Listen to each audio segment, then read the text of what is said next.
क्या आपने कभी सोचा है कि वतनदारी और जागीरदारी जैसी ऐतिहासिक राजस्व प्रणालियों ने साम्राज्यों की सत्ता को कैसे आकार दिया? चलिए जानते हैं इन दिलचस्प लेकिन खामियों से भरी व्यवस्थाओं की कहानी। वतनदारी और जागीरदारी प्रणाली की खामियां और बुराइयां सभासद बखर में संक्षेप में वर्णित हैं, खासकर जब यह वंशानुगत राजस्व संग्रहकर्ताओं की बात आती है।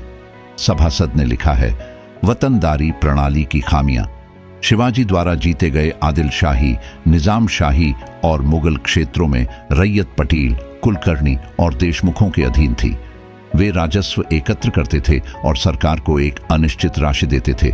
उदाहरण के लिए, यदि किसी गांव से 2000 हों राजस्व प्राप्त होता था तो वतनदार सरकार को केवल 200 या 300 हों देते थे। इस प्रकार वे संपन्न और शक्तिशाली बन गए, किले, दुर्ग और गढ़ बना लिए और अपनी सेना तैयार कर ली। उन्होंने राजस्व अधिकारियों की उपेक्षा की, जिन्हें राजा या जागीरदार द्वारा उनकी हिस्सेदारी का राजस्व एकत्र करने के लिए नियुक्त किया गया था, और जब उनसे अधिक राजस्व मांगा गया तो वे विरोध करते थे।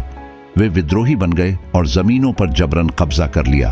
रामचंद्र नीलकंठ बवड़ेकर, जो 1674 से 1680 तक शिवाजी के 8 सदस्यीय परिषद में वित्त मंत्री अमात्य थे और बाद में 4 मराठा सम्राटों के शासनकाल के दौरान हुकूमत पनाह बने, ने इस प्रणाली की कड़ी निंदा करते हुए कहा, वे अपने ठिकानों को मजबूत करते हैं, यात्रियों को लूटते हैं, गांवों को लूटते हैं और बहादुरी से लड़ते हैं।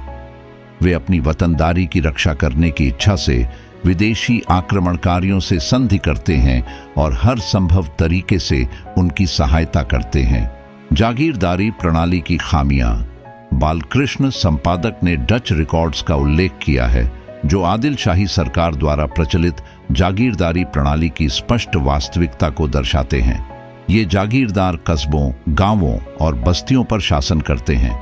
यह सरकार आदिल शाही उन्हें बड़ी जमीनें पट्टे पर देती है क्योंकि उनके पास पूंजी नहीं है।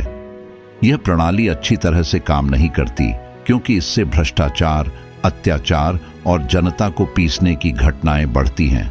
राजा फरमानों के माध्यम से जागीरदारों को बड़ी जागीरें देता है, जिसमें से कुछ राजस्व राजा के लिए सुरक्षित होता है और बदले में वे कुछ सेवाएं, ज्यादातर घुड़सवार सेना का प्रबंध देते हैं।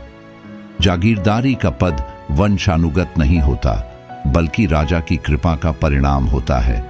आगे डच रिकॉर्ड्स में लिखा है, कुछ जागीरदार व्यवहार में स्वतंत्र राजा जैसे बन जाते हैं और अपने क्षेत्र में चोरी, हत्या, आगजनी और विनाश करने के बाद राजा के दरबार में नायक बनकर आते हैं, जहां उनकी बहादुरी की प्रशंसा होती है, अगर वे राजा को रिश्वत देना जानते हैं। यह प्रथा दिन ब दिन बढ़ती जा रही है और इतनी गहरी जड़ें जमा चुकी है कि राजा, जो केवल मुकुट पहनता है, इसे रोकने में असमर्थ है। यदि वह इन जागीरदारों को उनके पद से हटा देता है तो वे तुरंत अन्य राज्यों में शरण लेते हैं और गद्दार बन जाते हैं। इतिहास हमें अनमोल सबक देता है।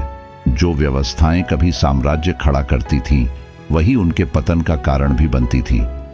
आपकी इन प्राचीन प्रणालियों पर क्या राय है? कमेंट्स में जरूर बताएं और ऐसे ही ऐतिहासिक किस्सों के लिए वीडियो को लाइक, शेयर और चैनल को सब्सक्राइब करना न भूलें।